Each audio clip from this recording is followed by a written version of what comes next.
This episode is brought to you by the Kirtland Partnership Committee. For 30 years, they've been dedicated to supporting, growing, and preserving the Kirtland National Security Complex. They work tirelessly to enhance military readiness, foster community partnerships, improve quality of life, and promote economic development right here in New Mexico. Join their mission to ensure that Kirtland remains a cornerstone of national security and a key provider of quality jobs and investment for all of Greater Albuquerque. Together, we can make a powerful impact. Kirtland Partnership Committee, proudly shaping the future of our national security for 30 years.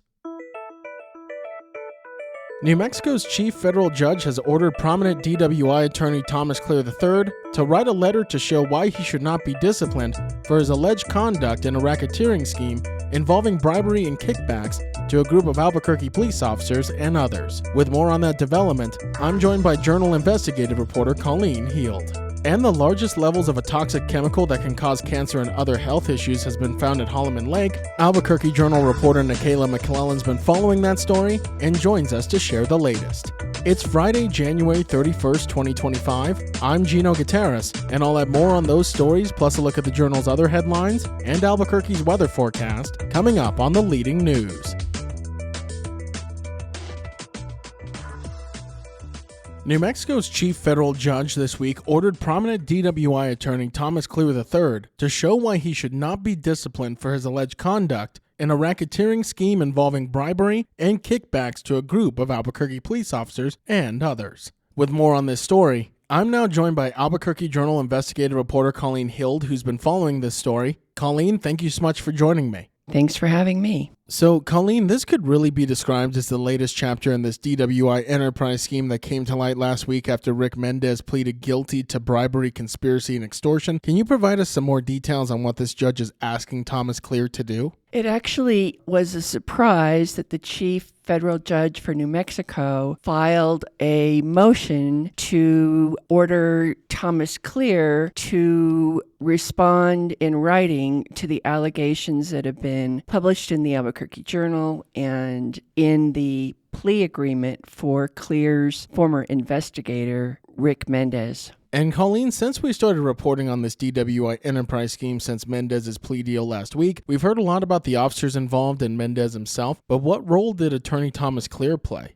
Well, he is alleged to have been the attorney who went into court and got cases dismissed because law enforcement officers, including the APD officers, deliberately didn't file the right documents, didn't show up for court. So he was accused in these plea documents of being part of what federal prosecutors are calling the DWI enterprise that went back at least 15 years. And Colleen, can you provide us a little bit more background on Clear and what his reputation was like here in Albuquerque before this enterprise scheme came to light? I do know that he was fairly prominent. He has been a long-time chairman of the state's Public Defender Commission, which oversees state public defenders in the state. He is also known to have practiced in federal court as well as in Metro court. And in federal court, we found documents showing that he actually represented Mendez on a cocaine charge that was dismissed back in the late 1990s.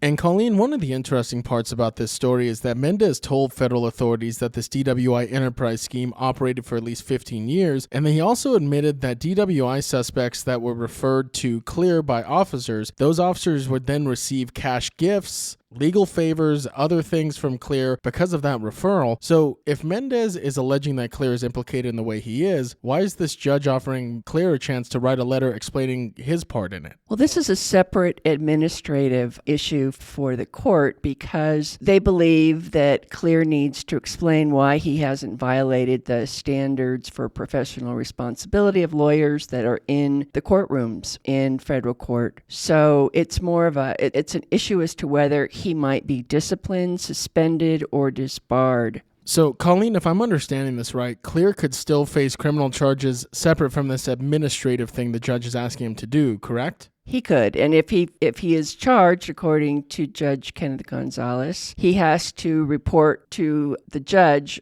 in 14 days about what is going on with his allegations and his crime if he committed it. And Colleen, in this letter that Clear has to write, What is he exactly looking to explain in his own words? He has to explain why the conduct that's been alleged is not true. And whether we get to read what he submits is still up in the air. But in the state Supreme Court, they also take disciplinary action against attorneys. Now, in this case, he's accused, but he's not charged. He has told us he's not commenting, so we just don't know.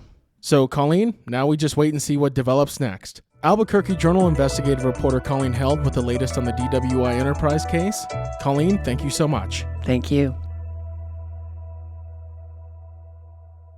Flora and fauna at Holloman Lake in southern New Mexico contain the highest levels of a toxic chemical that cause cancer and other health issues known as PFAS that's ever been documented. That's according to a recent report by the New Mexico Environmental Department. With more on this, I'm now joined by Albuquerque Journal reporter Nikayla McClellan, who's been following the story. Nikayla, thank you so much for joining me. What can you tell us about what's going on at Holloman Lake? Yeah, so a recent investigation came out from the New Mexico Environmental Department that shows that the Holloman Lake has world record-breaking levels of this thing called PFAS, which is basically a really toxic chemical that stays in your body forever, and it's really bad for you, the environment, and wildlife. And Nikayla, we've often heard PFAS referred to as a forever chemical, meaning that once you get it, it sticks with you literally forever. But what's been the source of this PFAS at Holloman Lake? So a lot of what PFAS comes from traditionally is through military institutions, and what the report showed is that firefighting foam seems to be the leading cause of this throughout the lake and around installations across the country.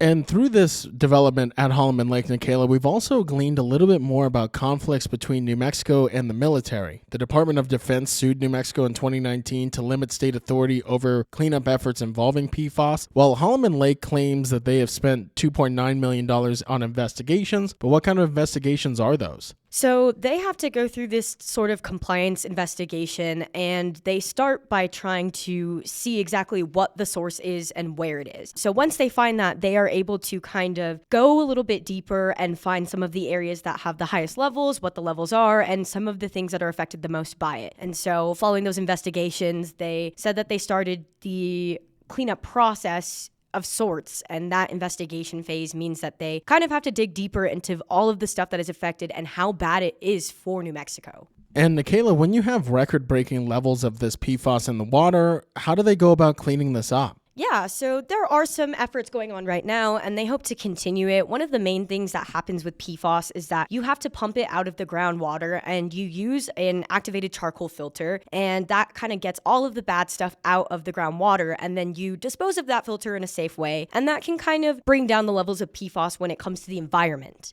And as for the animals and the people that may have accumulated some PFAS while they're around the lake, Nikayla, to my understanding, they can't really reverse that, correct? Essentially, yeah. So you can remove PFAS from groundwater and the sources itself. But in terms of animals and humans, once we get it, we keep it. And there's no way to really pull it out of our bodies. And there's a lot of common day items that we interact with every day, like pizza boxes, takeout boxes, and things like that, that can build the accumulation of PFAS in your body. And as far as local reaction goes to this, Nikayla, I know you had a chance to speak to James Kenney, who's the cabinet secretary for the New Mexico Environmental Department. What did he tell you about what's going on at Holloman Lake? Yeah, so Kenny was very passionate about it, and he feels that not only do we need to focus on legislation that kind of makes cleanup for PFAS a priority, but he also felt like the Department of Defense wasn't really playing their part in the cleanup. And so he's calling on them and for the community to call on them to say, well, we need you to care about this a little bit more. But Holloman Air Force Base feels that they've done everything that they're supposed to be doing. So we kind of hear two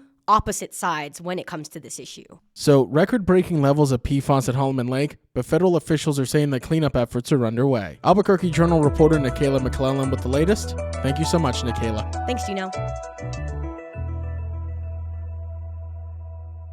If you like hearing all of the latest news from the Albuquerque Journal here on the Leading News, consider becoming a digital subscriber to the Albuquerque Journal.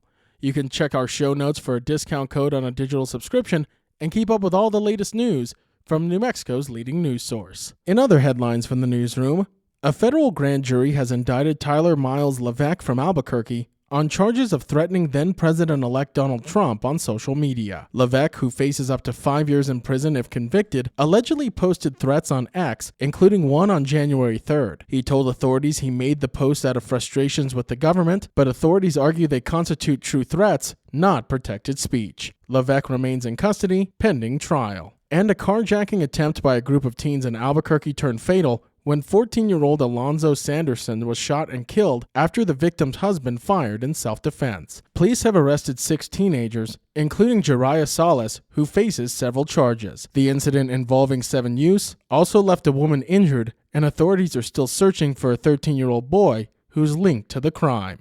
And Senate Democrats, including Senator Ben Ray Lujan of New Mexico, boycotted a budget committee vote on Trump's nominee for the Budget Office Director, Russell Voigt, following an attempted freeze on federal funding. Despite their absence, Republicans advanced Voigt's confirmation. The funding freeze disrupted essential services in New Mexico, delaying Medicare funds and affecting law enforcement grants. Meanwhile, Trump's other nominees, including Robert F. Kennedy Jr. for HHS and Tulsi Gabbard for National Intelligence, face scrutiny, while Doug Burnham was confirmed as Interior Secretary. Looking for something to do today? Valentine beaded necklace making is happening from 10 a.m. to 4 p.m. at 6855 4th Street Northwest. Sci-Fi Fantasy Friday is happening at the South Broadway Public Library from 3 p.m. to 5 p.m. And Then and Now is happening at the Adobe Theater from 7:30 p.m. to 10 p.m. Now taking a look at Albuquerque's weather forecast. Today you can expect sunny skies with a high near 55, and this evening mostly clear with a low around 24. To keep up with all the latest news from the Albuquerque Journal,